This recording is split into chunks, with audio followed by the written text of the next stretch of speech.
यहाँ पर हमने देखा था इससे पहले वाले लेक्चर में कि एक्सरसाइज 1.1 उसका क्वेश्चन नंबर फर्स्ट उसमें मैंने एक्सप्लेन कर दिया था। यूक्लिड डिवीजन लेमा से हमें एचसीएफ फाइंड करना है दो नंबर के बीच में। यहाँ पर हमारे पास उसका सेकंड क्वेश्चन है 196 और 38,220 और हमको इन दोनों नंबर के बीच में एचसीएफ फाइंड करना है। तो इसका सोल्यूशन लेट जो बड़ा नंबर है उसको हम ए मान लेते हैं 38,220 एंड जो छोटा नंबर है उसको हमने बी मान लिया, बी इक्वल टू 196। ये हो गया by Euclid division lemma. Euclid division lemma होता है आपका a is equal to B Q plus r. तो हम a की वैल्यू हमारे पास पुट कर दीजिए 38,220, जबकि b हमारे पास हो गया 196। अब हमको मालूम है कि डिवीजन हमको यहाँ करना पड़ेगा और डिवीजन करना पड़ेगा 38,220 में हमको 196 का मल्टीप्लाई करना पड़ेगा। तो 92 जो 38 होता है तो अप्रोक्स हम सोच रहे हैं कि ट्वाइस हो सकता है। तो 196 इंटू 2 करके देखें तो 2 6 12, 2 9 18, 119 और 1 2 1 2 और 1 392। जबकि ये ज्यादा हो रहा है तो हम यहाँ पर केवल इसको वन टाइम डिवाइड करेंगे तो ये आ जाएगा आपका 196 माइनस 12 माइनस 6 6 हो जाएगा। यहाँ से आपका 7 17 माइनस 9 8 हो जाएगा और ये आ जाएगा आपका 2 माइनस 1 1 हो जाएगा 186 और यहाँ से ऊपर से 2 नीचे आ जाएगा 196 की टेबल हम देख रहे हैं कि 196 से 10 जा होता है 1960 और अप्रोक्स 1862 1960 के अप्रोक्स है। तो हम इसको 9 टाइम्स पढ़ के देखते हैं तो 196 क्योंकि वो ज्यादा हो जाएगा 10 टाइम्स में। तो यहाँ पर हमारी बात आएगी 196 इंटू कितना हो रहा है 9, 9 6 54 कैरी 5, 9 9 81 5 और ये हो जाएगा 86 और ये हो जाएगा आपका कैरी 8, 9 1 9 और 8 17 हो जाएगा 1764। ये हो गया माइनस करेंगे तो 12 माइनस 4 8 हो जाएगा, 15 माइनस 6 9 हो जाएगा, यहाँ कुछ नहीं बचेगा, हो गया आपका 98 हो गया। फिर इधर हम बात करेंगे 9 टाइम्स ये हमने डिवाइड कर दिया 196, अभी हमारे पास ऊपर 0 बच रहा है तो 196 की टेबल अगर हम 5 टाइम्स बोलते हैं तो 5 टाइम्स में हमारे पास यहाँ पर आ जाता है 196 इंटू 5 980 हो जाएगा। 5 6 30 और कैरी 3 5 9 45 3 48 कैरी 4 5 1 5 और 4 हो जाएगा 9 तो 980 और हमारे पास जो रिमाइंडर है वो कुछ नहीं बचता, 0 बचेगा। इन दैट केस हम यहाँ पर देख रहे हैं कि अगर हमारे पास रिमाइंडर 0 बचता है तो इसको हम जो लिखेंगे वो लिखेंगे a इज इक्वल टू हम लिख रहे हैं बी क्यू प्लस कितना r लिख रहे हैं। तो हम बात करते हैं a की वैल्यू हमारे पास जो होती है वो ग्रेटर नंबर जो की है हमारे पास 38,220 और b की वैल्यू हमारे पास होगी 196, कोसेंट हमारे पास हो गया 195 प्लस रिमाइंडर अगर हम यहाँ बात करें तो हम रिमाइंडर ले सकते हैं 0। ठीक है, आप इसको क्रॉस को हटा के यहाँ 0 कर सकते हैं, हमारे पास यहाँ 0 हो जाएगा। तो हम बात करते हैं कि इस स्टेप में हम देख रहे हैं फर्स्ट स्टेप में ही हमारे पास रिमाइंडर 0 हो गया। तो इन दैट केस जो b की वैल्यू होगी तो b की वैल्यू क्या है 196, यही उन दोनों नंबर का एचसीएफ होगी। कौन कौन सा नंबर है हमारे पास 38220 और 196। लिखेंगे देयरफॉर एचसीएफ ऑफ 38220 एंड ये हो जाएगा हमारे पास 196। इसका जो एचसीएफ होगा वो हो जाएगा हमारे पास 196 हो जाएगा। इस तरीके से क्वेश्चन हमारा जो है वो कंप्लीट होता है क्योंकि यहाँ पर फर्स्ट स्टेप में ही हमारे पास रिमाइंडर क्या हो जाता है 0 हो जाता है, इसलिए ये जो है क्वेश्चन हमारा फिनिश हो गया। इसी तरीके से हम इसका नेक्स्ट क्वेश्चन देखते हैं।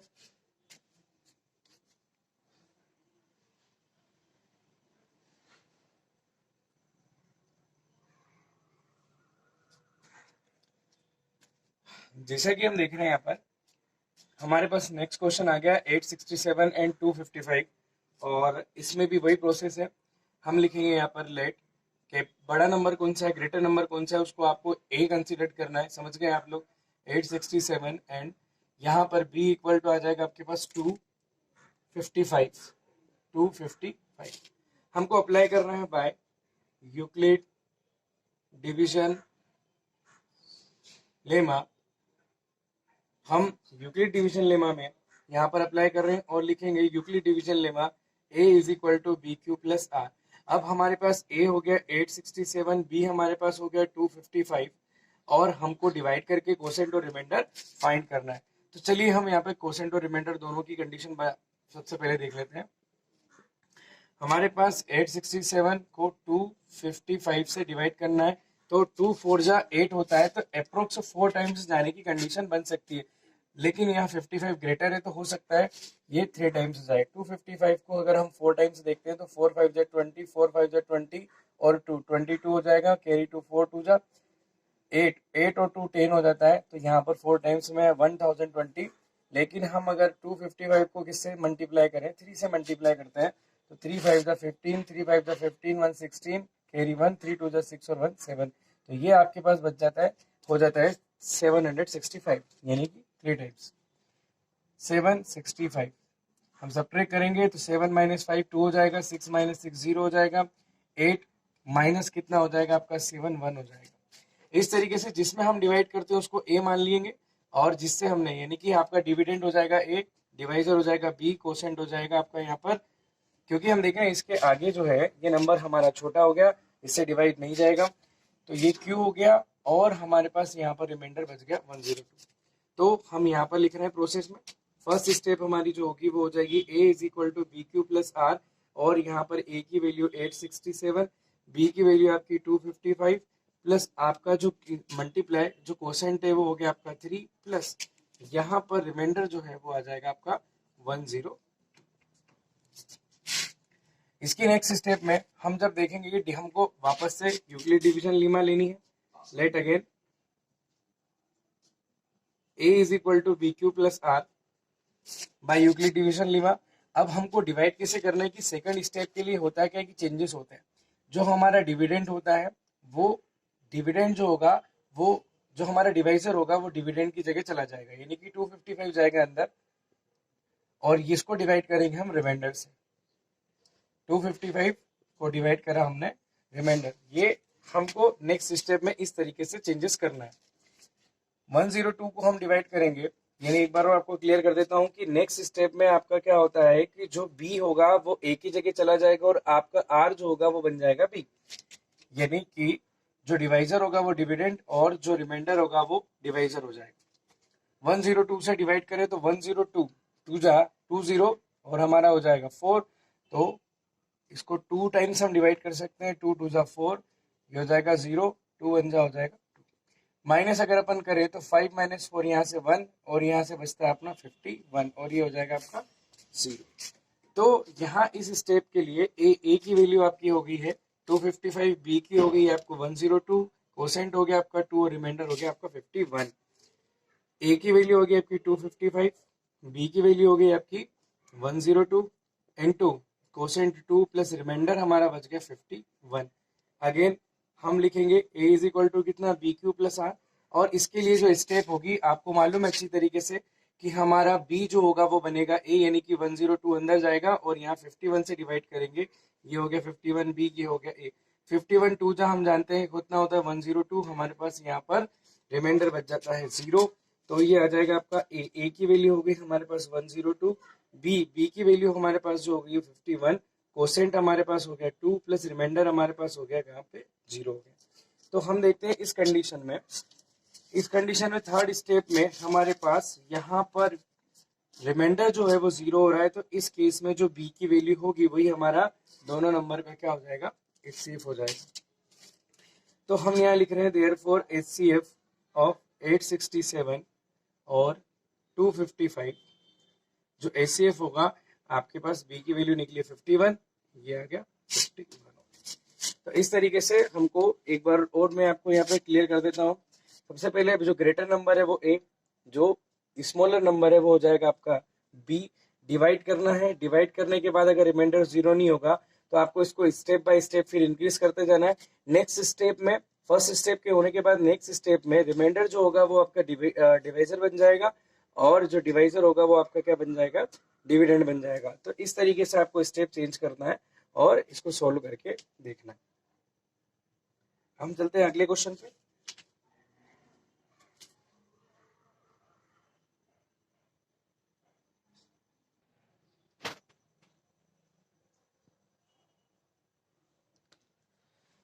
अभी हम देख रहे हैं अगला क्वेश्चन, जो हमारा क्वेश्चन नंबर है question number second, show that any positive odd integer is in the form of 6q plus 1, 6q plus 3 और 6q plus 5 where q is some integer। Question एक बार रिपीट कर रहा हूं मैं, show that any positive integer, हमको show करना कि कोई भी पॉजिटिव odd integer जो है वो इस फॉर्म में होता है 6q plus 1, 6q plus 3 और 6q plus 5, और यहाँ पर q जो है वो कोई इंटीजर है।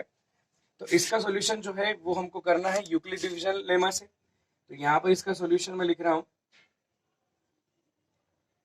By Euclid division lemma. हम लिख लेते पहले लेट एनी पॉजिटिव इंटीजर, हमने पॉजिटिव इंटीजर, अभी ओड की बात नहीं हो रही है, पहले पॉजिटिव इंटीजर कंसीडर करेंगे। Let any positive integer b a and b equal to 6। अब मैंने यहां पर ऐसा क्यों लिखा, any positive odd integer b a and b equal to 6, इसका रीजन हम देखते हैं कि हम जब यहां पर अप्लाई करते हैं बाय यूक्लिड डिवीजन लेमा, हमने अप्लाई किया है a is equal to B Q plus कितना r। तो हमारे पास a कोई पॉजिटिव इंटीजर है जिसको हमें चेक कर रहा है कि वो अगर ओड हो जाता है, अगर ये a ओड होता है तो वो इस फॉर्म में होगा। b की वैल्यू हमने कहां से ली, हम जानते हैं b और q का मल्टीप्लाई हो रहा है तो q के साथ जो मल्टीप्लाई में है वो 6 है, तो हम b की वैल्यू को कंसीडर कर रहे हैं 6 इंटू q। फिर देख लीजिए b की वैल्यू 6 कैसे आई है, यहाँ पर q के साथ जो मल्टीप्लाई में होकर आ रहा है वो 6, इसलिए हमने यहाँ पर 6 कंसीडर कर लिया, plus r as it is, r is also a integer। तो हम जानते हैं कि a is equal to bq plus r, यहाँ पर डिवीजन लिमा का हाफ पार्ट और काम करेगा। a is equal to bq plus r where r is, इसको पढ़ते हैं, where r is, where remainder is greater than or equal to 0 but always be less than b। it means that remainder जो होगा वो 0 के equal होगा या 0 से ग्रेटर होगा। इसी कंडीशन में हमारे पास r इज ग्रेटर देन और equal to 0 but less than b, जो कि हमने कितना कंसीडर किया, b की वैल्यू हमारे पास है 6, तो यहाँ पे आ जाएगा 6। तो हम लिख सकते हैं therefore the value of r will be 0, 1, 2, 3, 4 और 5। क्यों ये वैल्यू हमारी यहां से क्लियर होती है कि r जो है, r की वैल्यू 0 के इक्वल होगी या 0 से ग्रेटर होगी, जबकि r की वैल्यू 6 से क्या होगी, हमेशा लेस होगी, 6 से लेस, क्योंकि यहाँ पर इक्वल टू का साइन नहीं दिया हुआ है नीचे। अगर देता तो हम 6 भी कंसीडर करते हैं, लेकिन हम देखते हैं कि रिमाइंडर जो होता है वो हमेशा डिवाइजर से, जब हम डिवाइड करते हैं तो उससे हमेशा छोटा आता है या 0 के इक्वल आता है। इन दैट केस हम देख रहे हैं केस फर्स्ट में हमारा हो जाता है कि जब व्हेन r इक्वल टू 0, जब r इक्वल टू 0 होगा तो हमारा पॉजिटिव इंटीजर क्या शो करेगा, a is equal to 6 q plus हो जाएगा 0, क्योंकि रिमाइंडर 0 ले रहे हैं, तो a इज इक्वल टू हमारे पास बच जाता है 6q। अब हम जानते हैं कि 6 जो है वो q के साथ मल्टीप्लाई में है और 6 जो है वो 2 से डिविजिबल है, तो ये पूरा नंबर जो है 6q, ये भी 2 से क्या हो जाएगा, डिविजिबल हो जाएगा, क्योंकि 6 में 2 से डिवाइड यहाँ पर हो रहा है। तो हम बात करते हैं कि डिविजिबल बाय 2, ये डिविजिबल बाय 2 है, therefore it is even number, या फिर हम इसको यहाँ नहीं लिखते हुए यहाँ पर लिख सकते हैं even number, because divisible by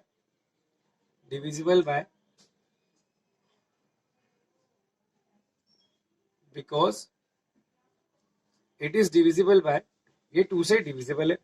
हम देखते हैं केस हमारे पास हो गया second, when r is equal to, हमारे पास r की वैल्यू जो है सेकेंड में हम 1 रख लेते हैं, तो a इज इक्वल टू आपका होता है यहाँ पर 6q प्लस r, और a इज इक्वल टू हम ले लेंगे 6q प्लस 1।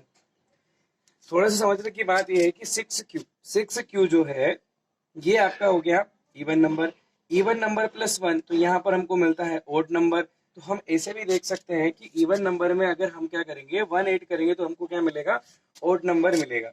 तो यहाँ पर ये जो है नॉट डिविजिबल बाय 2 भी कह सकते हैं अपन, क्योंकि इसमें 2 से डिवाइड हो रहा है। लेकिन अगर इसमें 1 और 8 करते हैं हम तो इसमें 2 से डिविजिबल नहीं होगा क्योंकि ऑड नंबर हो जाएगा। तो यहाँ लिख सकते हैं not divisible by 2, it is odd number, not divisible by 2। हमारे पास अगला केस जो है, केस हो गया केस थर्ड केस में हम बात करेंगे व्हेन r इक्वल टू हमारे पास हो गया r इक्वल टू हमारे पास हो गया 2, r की वैल्यू हमारे पास 2 आ रही है। तो हम यहाँ लिखते हैं a इज इक्वल टू हो गया b Q plus r, a is equal to b यानी कि 6 q plus r, 6 q plus r की वैल्यू हमारे पास 2 हो गई। और हम देख रहे हैं ये भी इवन नंबर है, ये भी इवन है, तो दो इवन का सम जो होगा वो 2 से डिविजिबल होगा, यानी कि दो इवन का सम भी हमारे पास इवन होता है, इसलिए कौन सा हो जाएगा, इवन नंबर हो जाएगा। Even number divisible by 2। और यहां पर लिख सकते हैं अपन